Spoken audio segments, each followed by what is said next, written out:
winrush ko yung dito na side, dito na part. Ayan. Sobrang gusto mo. Kaming tatlo talaga. Every morning or pagdating namin kung saan man kami galing, diretso kami dito sa sofa. Kailangan lang. Ito ng ating upuan. Ang sarap dito mag-vlog, mag-cam. Ito, diba? Saka ang cute ng packaging nila. Diba? Ang cute. Para siyang Korean speaker. Ayan. Diyos ko, sobrang liit pa.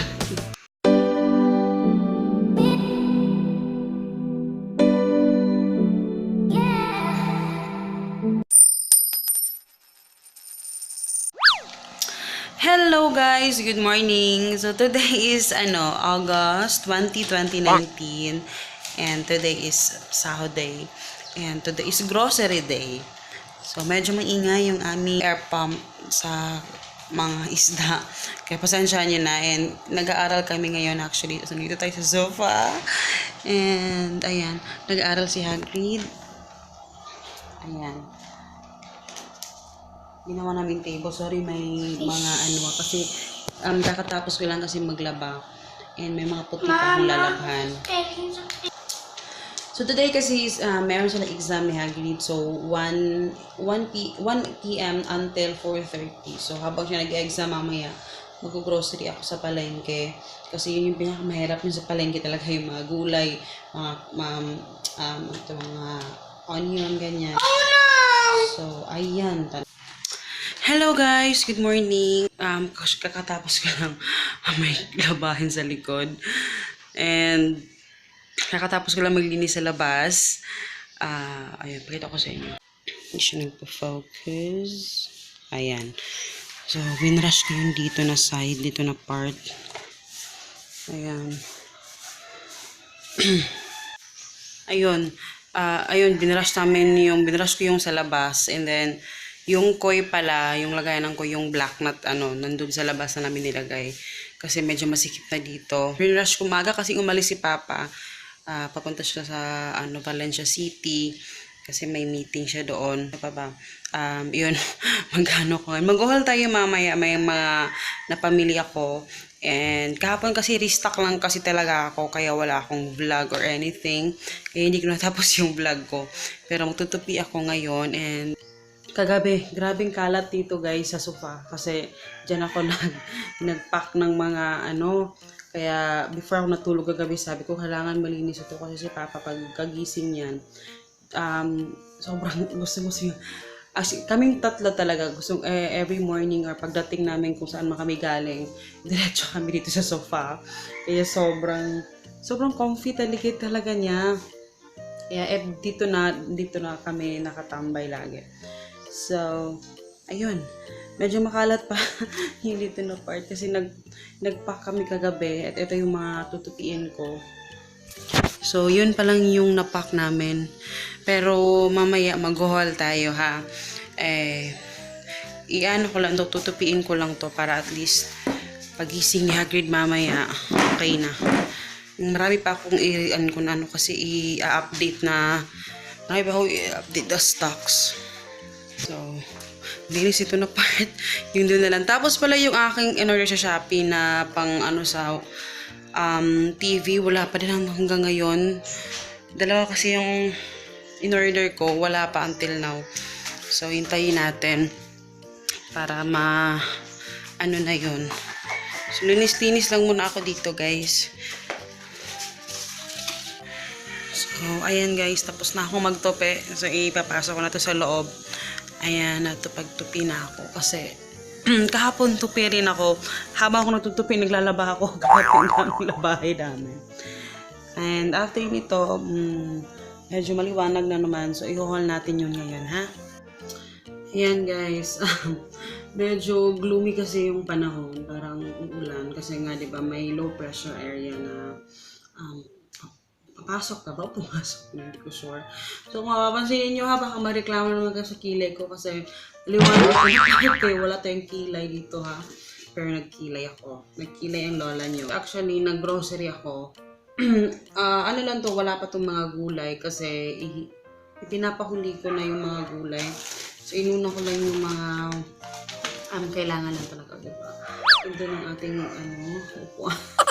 Ang sarap dito mag-vlog, mag-film. Pero, makalat talaga yung likod kasi yung mga stocks ko, kailangan ko pang mamaya. May mga pipicturan pa ako, ganyan. So, magsa-study pa kami ngayon ni Hadley kasi nga, even holiday, kahit holiday, kailangan namin mag-aral. So, kasi, exam week nga ngayon. So, buti na nga holiday. Para at least may time pa kami makapag-aral.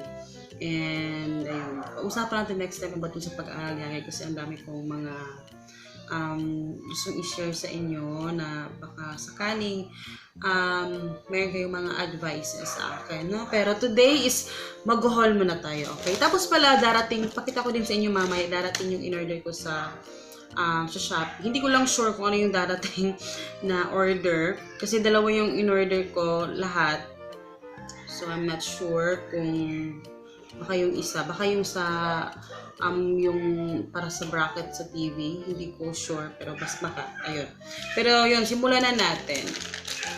Eto, inano ko na yung sa bigas. Ipapakita ko lang sa inyo yung lagayan kasi na-amaze lang ako. And ano ito? Family swak sa budget rice. Ayan. Nakita ko to kahapon kasi sa gaisan ako na grocery. And, tingnan nyo naman nakalagay, proudly Pinoy. Alam mo yung siya, kasi mostly talaga sa mga bigas, pinakamura is yung mga imported, diba? Like, galing sa, ano ba yung galing? Usually, parang Vietnam ba yun? Or, parang sa Vietnam ata yung mga pinakamurang bigas, diba? And, eto, proudly Pinoy. So, talagang sa Pinoy. Tinanong ko kahapon, Pinoy to, diba? Tsaka, ang cute ng packaging nila. Diba? Ang cute. Para siyang Korean lang. Sabi ko, proudly Pinoy ba ito? Kasi, nakakaano din na kailangan natin suportahan yung mga local farmers natin, diba? Kung ganito naman lagi na ipupush talaga nila, yung maganda pa yung packaging, tapos mura lang siya. I think nasa 200 plus. So, parang nasa more or less sa mga 40 plus lang ata yung price niya per kilo. So, 5 kilo yung laman nito. So, makakita kayo ng ganito sa grocery. Please, bilhin nyo. Kasi para naman masuportahan natin yung ating mga local farmers, diba? Wow! So, sana magtuloy-tuloy yung mga ito. Kasi, ngayon ko lang to nakita, kahapon ko lang to nakita yung ganitong bigas. So, nagsaing kami kagabi nito. Okay naman. Okay naman siya. So, ayun. Family, swak sa budget rice. So, klarong-klarong Pinoy talaga yan kasi Tagalog. O diba? Budget pa, budget. Diba?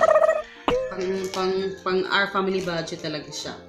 And eto, bumili ako ng, eto talaga, etong bread na to guys, si Papa talaga, hindi siya kumakain ito. As in, hindi siya kumakain ito talaga. Ngayon na talagang pinupush siya talaga na iwasan na yung mga sweets, ganyan. So, hinahanapan ko lang ng paraan. Minsan nilalagyan ko ng butter, tapos toast ko, ganyan. Tapos, medyo nilalagyan ko ng egg with mayonnaise para sumarap siya. Kasi, white rice, yung white talaga na ano yung kinakain niya, which is medyo tumataas yung sugar niya. So, yun yung pinapaano ko sa kanya. And, yun, nag-iwas-iwas na siya. Kasi ako lang yung kumakain nito. So, ganyan siya kahirap. Ayun, medyo okay na. Kasi alam niyo ba yung isang loaf bread na white, isang kainan lang yun guys. Kasi grabe talagang kumain ng bread. And pag ito, yung binibili ko, tatlong araw, ay 3 kainan, or 3 or more pa talaga. So, mas save pa din to. Mas save. And ito, may budget ako ngayon. Medyo may sobra sa budget ko sa pang-grocery. So, bumili ako ng biscuits, yung mga pang-emergency ni Hagrid. So, medyo busy ako. Well, hindi ako kasi mostly talaga gumagawa naman ako ng snacks ni Hagrid. So, yan. Cairo. Kasi, napapansin ko, pag like ganito, pag busy ako, bumili kami sa tindahan, yung isang ganito magkano na? 9 pesos. So, i-multiply mo para ang laki. Diba? So, ayun. Tapos, ito, Hyro din. Ito sa akin to. Kami ni Papa. Tita. Ayun. Yan, biscuits. 3 minutes na yung, 2 biscuits lang yung binili ko. Kasi yung fruits talaga, mga ano ko pa bibilhin yun sa palengke. Kaso, medyo pangit yung apple nila dun eh. So, dun ako sa Gaisano bumili, 89 pesos. So, 6 na siya. Medyo matagal-tagal na akong hindi bumibili ng apple. Gawa ng parang nakikita kong may wax na nilalagay dun sa mga apples. So, parang natakot din ako. Pero, ayun, let's see kung ano, balik apple tayo. Bili din ako ng ano ni Hagrid, ano tawag dito, yogurt. So, ito na yung ma-afford natin yung Pascual kasi ito lang naman talaga yung mura. Medyo mahal yung Nestle, di ba? Tapos medyo maasim. Hindi masyadong bet ni Hagrid yun. Tapos yung milk pala, wala akong milk dito ngayon kasi nung last time, nung pumunta kami sa Pure Gold, doon ako bumili. So, hindi ko na hinol yun. So, dalawang ganyan. Mag-haul dito, guys. Alam mo yung comfy lang. Parang, alam mo yun. Sorry naman. Tapos, ito yung request ni Papa. San Mig Life. Ayan, binilan ko na lang siya ng dalawa kasi minsan, pag, alam mo yun, pag, dito pag, kasi sa labas kami umiinom, sa labas ako, hindi mo ako umiinom ng beer, hindi ko kayang uminom. Doon talaga sa labas, pag mag-uusap-usap kami, umiinom siya minsan. Eh, ngayon pa, na meron na sofa. Diba? Para ni Papa. So, bilhan ko siya ng dalawa. Lifesaver na pea float. 3 yung binili ko. Actually, meron pa akong natira dyan na dilata. So, ito talaga, sobrang safe, nito, lifesaver, pagdating ng tamad days or something. Bilhin ako ng asin. Ito yung asin na ginagamit ko talaga. Yung malalaki. Ayoko yung iodized. So, talagang sobrang pagkaliit. Yung refined. Ayoko yon. Gusto ko pa nga ng mas malaki pa nito. Medyo medyo maliliit pa nga to eh. Makikita ka lang kasi ng ganun, makikita ko ng mga ganong asin sa palengke. Eh doon ako sa grocery. So ito lang yung pinakamalapit na coarse sea salt. So ito yung gusto ko. Ayaw ko yung iodized kasi ang yung iodized salt, parang ang bilis niyang maalat. Ayan. Papa. Morning. Ngayon pa siya nagising alas 7 na. Hindi ko ginising. Pumili din ako ng 4 na Nova. Feeling ko mas okay talaga itong Nova kasi mas nakakabusog siya compare sa mga piatos, ganyan. Classic ay yung classic strong. And etong coffee mate. Ito pa para kay Hagrid. Ito yung gusto niya. Pero maliit na yung binibili ko. And Scotch Brite na sponge. Hindi ako bumili ng Zonrox kasi next time na lang. Ano kasi yun eh. So ito. In fairness, nagustuhan ko yung etong sabon na surf na ganito. Yung Cherry Blossom. Kasi mabango siya sa damit at mabula yung surf. So, ano lang to ha, pang, ayaw ha, kaya matipak na. Pang bahay, ganyan. Kasi napapansin ko talaga madaling na-fade yung mga damit pag mga ganito, yung mga mga panglabas na mga damit, mabilis mag-fade. Tapos, eto, Del Monte. Alam niyo, pag bumili ako, tinatamad akong bumili ng egg kasi nakakaselan akong magbitbit. Pero, alam mo yung kailangan yung talaga ng egg everyday.